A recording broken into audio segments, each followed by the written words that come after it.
ദീപക് ധർമ്മടം ഒരു വാർത്ത കോഴിക്കോട് നിന്ന് റിപ്പോർട്ട് ചെയ്യുന്നു. വന്ദേ ഭാരത് ട്രെയിനിനെതിരെ കല്ലേറുണ്ടായിരിക്കുന്നതിന്റെ ദൃശ്യങ്ങൾ ആദ്യം പ്രേക്ഷകരിലേക്ക് എത്തിക്കുകയാണ്. 24 ഇതാ ആ ദൃശ്യങ്ങൾ അത് വ്യക്തമാണ്. തിരൂർ സ്റ്റേഷൻ അടുത്ത് വെച്ചാണ് ഈ കല്ലേറുണ്ടായത്. കാസർഗോഡ് തിരുവനന്തപുരം വന്ദേ ഭാരത് ട്രെയിനിന് നേരെയാണ് കല്ലേറ്.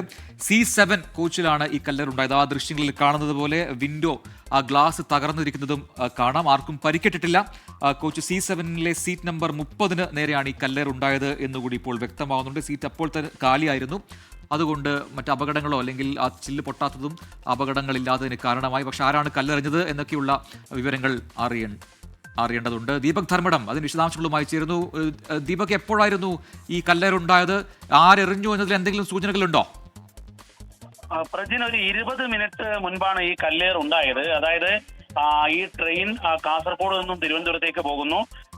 കോഴിക്കോട് സ്റ്റോപ്പ് കഴിഞ്ഞാൽ പിന്നീട് ഷൊർണൂരാണ് ഈ ട്രെയിനിന് സ്റ്റോപ്പ് ഉള്ളത്. വന്ദേ ഭാരതിന്റെ കാസർഗോഡ് തിരുവനന്തപുരം ട്രെയിനാണ്. ഇതിന് തിരൂർ റെയിൽവേ സ്റ്റേഷനിലേക്ക് എത്തുന്നതിന് അടുത്താണ് ഈ കല്ലേർ ഉണ്ടാകുന്നത്.